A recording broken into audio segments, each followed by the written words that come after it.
السلام علیکم، سب کو فیم فوکس میں خوش آمدید دوستو۔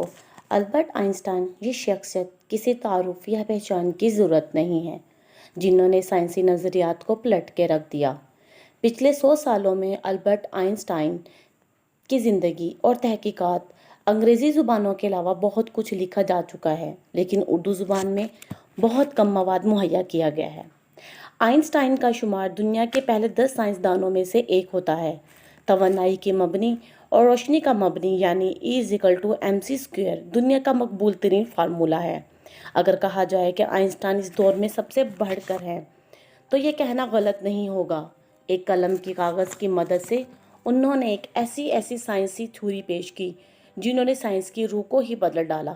آئنسٹائن بہت بڑے سائنسدان ہونے کے علاوہ ایک فلاسفر بھی تھے۔ آپ بھی سوچ رہے ہوں گے کہ ان کے دماغ میں ایسا کیا تھا جس کی وجہ سے ان کو اتنی کامیابی ملی۔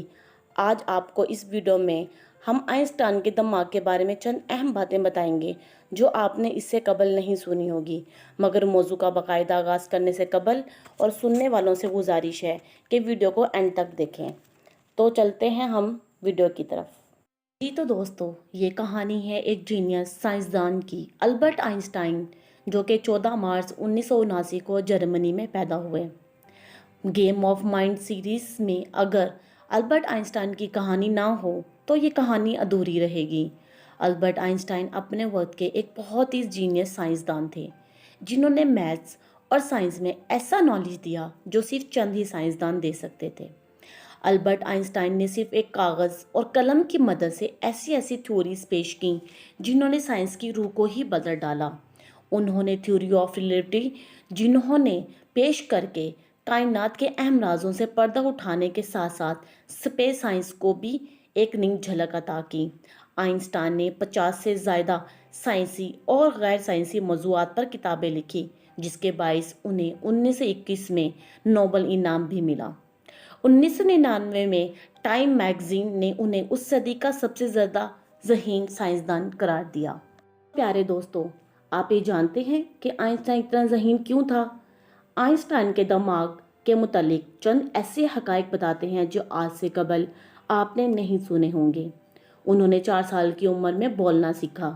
آپ یہ جان کر حیران ہوں گے کہ آئنسٹائن کو بے وقوف بچوں میں شمار کیا جاتا تھا، حالانکہ آئنسٹائن کے اساتذہ بھی ان کو پسند نہیں کرتے تھے، کیونکہ یہ ریاضی اور سائنس کے علاوہ تمام مضامین میں فیل ہو جایا کرتے تھے۔ اس کے علاوہ آئنسٹائن جرابیں نہیں پہنتے تھے، ان کے بقول جرابوں میں سوراخ ہو جایا کرتے تھے جو انہیں پسند نہیں تھے۔ دوسری جانب ان کا کہنا تھا کہ اگر جوتے پہننے سے کام ہو جاتا ہے تو جرابیں پہننے کا کیا فائدہ؟ آپ یہ جان کر حیران ہو جائیں گے کہ آئنسٹائن کو بال کٹوانا بالکل بھی پسند نہیں تھا، اور ان کے لمبے بال دیکھ کر بھی کوئی کچھ بھی اندازہ لگا سکتا تھا۔ پیارے دوستو، اتنے بڑے سائنسدان ہونے کے باوجود آئنسٹائن کی یادداشت بہت کمزور تھیں، یہاں تک کہ انہیں تاریخ کے علاوہ اپنا فون نمبر بھی یاد نہیں رہتا تھا۔ آئنسٹائن کا تعلق ایک متوسط طبقے کی یہودی خاندان سے تھا، جو ہرمن آئنسٹائن کا بیٹا تھا، جو ایک انجینئر تھا، اور پولین کوچ، جو ایک گھریلو خاتون تھی۔ آئنسٹائن کی ایک چھوٹی بہن تھی جس کا نام ماجا آئنسٹائن تھا۔ آئنسٹائن کے ابتدائی سال ایک گہری تجسس اور باغیانہ جذبے کے ساتھ نشان زد تھے۔ اس نے روایتی تعلیم کے طریقوں کے ساتھ جدوجہد کی اور اپنی اسکول کی تعلیم میں اتھارٹی کی شخصیات سے تصادم کیا۔ تاہم ریاضی اور طبیعیات کے ساتھ اس کی دلچسپی وقت کے ساتھ ساتھ مزید گہری ہوتی گئی۔ سوئٹزرلینڈ میں تعلیم مکمل کرنے کے بعد آئنسٹائن نے برن میں پینٹ ایگزامین کے طور پر کام کیا، جہاں اس نے اپنا زیادہ وقت کائنات کے بنیادی اصولوں پر غور کرنے میں صرف کیا۔ اسی عرصے کے دوران 1905 میں اس نے فوٹو الیکٹرک اثر، براؤنین موشنز اور خصوصی نظریہ اضافیت پر اپنے اہم مقالے شائع کیے تھے۔ ان کاغذات نے جدید طبیعیات کی بنیاد رکھی اور آئنسٹائن کو بین الاقوامی سطح پر پذیرائی حاصل کی۔ 1915 میں آئنسٹائن نے اپنا عمومی نظریہ اضافیت مکمل کیا، جس نے خلائی وقت کے گھماؤ کے طور پر کشش شکل کی نئی تفہیم فراہم کی۔ اس نظریے نے بڑے پیمانے پر اشیاء کے گرد روشنی کے موڑنے جیسے مظاہر کی پیش گوئی کی تھی، جس کے تصدیق 1919 میں سورج گرہن کے دوران مشاہدات سے ہوئی تھی، جس نے آئنسٹائن کو عالمی شہرت تک پہنچانا تھا۔ آئنسٹائن کے نظریات نے کائنات کے بارے میں ہماری سمجھ میں انقلاب برپا کر دیا، جس نے جگہ اور وقت کے نیوٹنی تصورات کو چیلنج کیا۔ اس کی مساوات E=mc²، جو اس کے خصوصی اضافیت کے نظریے سے اخذ کی گئی ہے۔ آئنسٹائن نے بڑے پیمانے پر اور توانائی کی مساوات کا انکشاف کیا، جو نیوکلیئر فزکس اور جوہری دور کی ترقی کی بنیاد رکھی۔ اپنی پوری زندگی میں آئنسٹائن امن، سماجی انصاف اور سائنسی تعاون کے لیے آواز اٹھاتے رہے۔ انہوں نے عسکریت پسندی، قوم پرستی اور نسل پرستی کے خلاف بات کی۔ اپنے پلیٹ فارم کو انسانی مقاصد کو فروغ دینے کے لیے استعمال کیا۔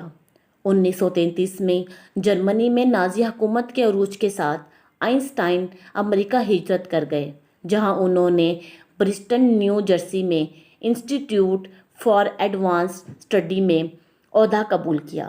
وہاں اس نے اپنی تحقیقی اور رہنمائی کی سرگرمیاں جاری رکھیں اور 20ویں صدی کے ممتاز مفکرین میں سے ایک کے طور پر اپنی میراث کو تقویت بخشی۔ آئنسٹائن کی فکری قابلیت اس کی عاجزی اور عقل کے ساتھ مل کر اسے سائنسی برادری اور عوام کی نظروں میں سے ایک محبوب شخصیت بنا دیا۔ اپنی شاندار کامیابیوں کے باوجود وہ بہت ہی عاجز رہے۔ ایک بار کہا، میرے پاس کوئی خاص قابلیت نہیں ہے، میں صرف جذباتی طور پر متجسس ہوں۔ البرٹ آئنسٹائن تخلیقی صلاحیتوں اور تخلیقی غیر معمولی صلاحیت کے مالک تھے۔ اس کے پاس پیچیدہ جسمانی مظاہر کا تصور کرنے اور تجدیدی تصورات وضع کرنے کی منفرد صلاحیت تھی۔ اس کے فکری تجربات، جیسے کہ خود کو روشنی کی کرن کے ساتھ سواری کا تصور کرنا، اس سے اس جگہ اور وقت کی نوعیت کے بارے میں بصیرت حاصل کرنے کی اجازت تھی۔ آئنسٹائن کو کائنات کے کام کے بارے میں گہری بصیرت تھی۔ وہ اپنی سائنسی تحقیقات کی رہنمائی کے لیے اکثر اپنی جبلتوں اور آنتوں کے احساسات پر انحصار کرتا تھا۔ بنیادی اصولوں پر اس کی یہ گرفت نے اسے انقلابی نظریات تیار کرنے کے قابل بنا دیا، جنہوں نے قائم کردہ سائنسی نمونوں کو چیلنج کیا۔ آئنسٹائن نے اپنے سائنسی نظریات میں سادگی اور وضاحت کی قدر کی۔ اس کا خیال تھا کہ فطرت کے بنیادی قوانین کو خوبصورت اور جامع ہونا چاہیے۔ اس کا اظہار سادہ ریاضیاتی فارمولیشنز میں ہوتا تھا۔ سادگی کی اس کی جستجو نے طبیعت کے ایک متحد نظریہ کی تلاش میں رہنمائی کی، جس کا مقصد فطرت کی مختلف قوتوں کو ایک واحد خوبصورت فریم ورک میں ملانا تھا۔ آئنسٹائن نے 1903 میں میلویا میرک سے شادی کی، جس سے ان کے 2 بیٹے تھے۔ جوڑے نے بعد میں طلاق لے لی اور آئنسٹائن نے اپنی کزن ایلسا سے دوبارہ شادی کی۔ وہ امن پسندی، شوہری حقوق اور بین الاقوامی تعاون کے لیے ایک واضح وکیل تھے۔ انہوں نے عسکریت پسندی، مطلق عنایت اور جوہری ہتھیاروں کے ساتھ استعمال کی مخالفت کی۔